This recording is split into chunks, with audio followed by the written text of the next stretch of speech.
अरे शांति, खाने की खुशबू आ रही है। लगता है पिंकी के घर समोसे बन रहे हैं। जी सच कह रहे हैं आप। मुझे भी खाने की खुशबू आ रही है और इस खुशबू को सूंघकर आज कुछ गरम गरम खाने को दिल कर रहा है। अरे शांति, इस खुशबू को सूंघकर तो मुंह में पानी आ गया। अब मेरा भी मन कर रहा है कुछ खाने को।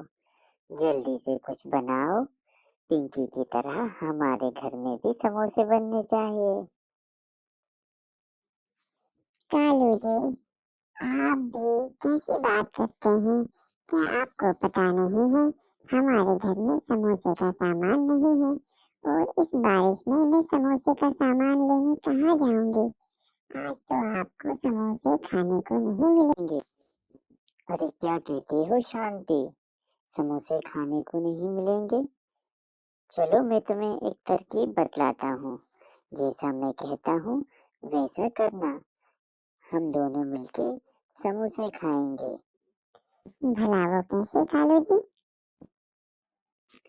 शांति, मेरे दिमाग में एक तरकीब आई है। जैसा मैं तुम्हें बताता हूँ तुम वैसा वैसा करना। हम पिंकी के समोसे चुरा कर ले आएंगे। उसके बाद हम दोनों मिलके खाएंगे। अब तुम्हें ये करना है कि जैसे ही मैं आग आग चिल्लाऊं तो सारे पक्षी मेरे पास आ जाएंगे आग बुझाने के लिए। और मैं उनसे कहूंगा कि मैं तो उनसे मजाक कर रहा था। इसी बीच तुम जाकर पिंकी के घर के समोसे और चाय उठा कर ले आना। कालू जी, ये तो बहुत ही अच्छी तरकीब है। इस तरकीब से तो हम पिंकी के समोसे और चाय आसानी से चुरा कर ला सकते हैं। बचाओ, आग आग। अब कालू कौआ आग आग चिल्लाने लगता है। वो सारे पक्षी कालू कौए के पास इकट्ठा हो जाते हैं और शांति पिंकी के घर से समोसे और चाय चुरा लेती है। इसके बाद जैसे ही पक्षी कालू कौए के पास आते हैं तो कालू कौआ कहता है कि मैं तो मजाक कर रहा था। कालू भाई क्या हुआ? आपके घर आग लग गई। आप चिल्ला रहे थे आग आग आग। अरे हाँ कालू भाई, मैंने भी आपकी आवाज़ सुनी। आप आग आग चिल्ला रहे थे। क्या हुआ? यहाँ तो कोई आग ही नहीं दिखाई दे रही। अरे कालू, क्या हो गया था? तुम आग आग क्यों चिल्ला रहे थे? मैं तो मजाक कर रहा था। हमारे यहाँ कोई आग नहीं लगी। तुम तो सारे बेवकूफ पक्षी हो। तुम इतना अंदाजा भी नहीं लगा सकते कि कल्लू के यहाँ आग लगी है या नहीं।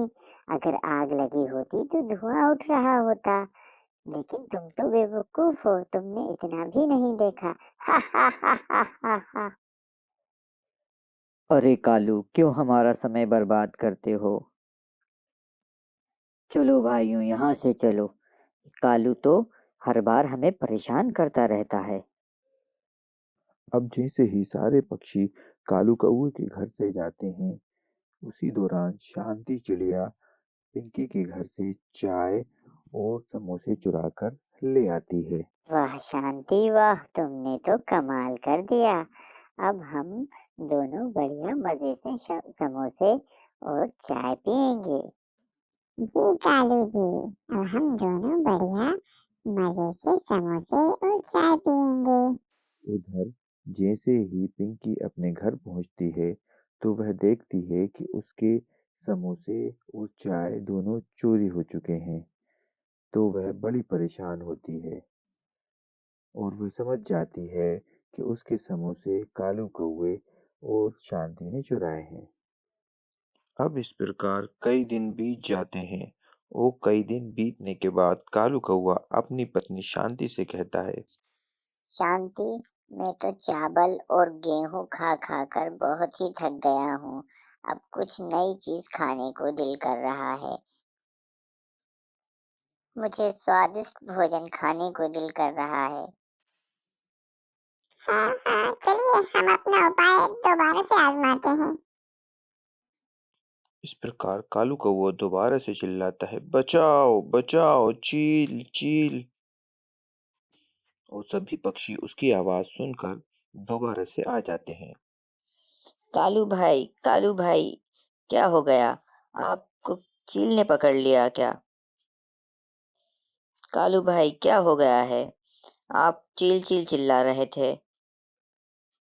हा हा हा हा हा हा हा। मैंने तुम्हें दोबारा से बेवकूफ बनाया। तुम तो बेवकूफ पक्षी हो सारे, हर बार बेवकूफ बन जाते हो। चलो भाइयों चलो, इस कालू का तो यही काम है हमें परेशान करना।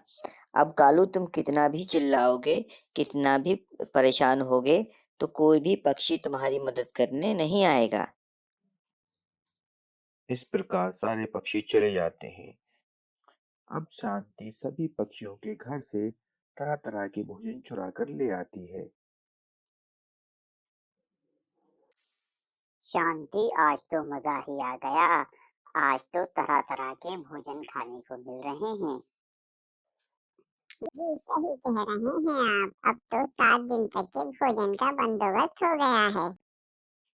अब एक दिन कालू कौवे के घर में आग लग जाती है और कालू कौवा जोर जोर से चिल्लाता है, बचाओ बचाओ, आग आग, बचाओ बचाओ।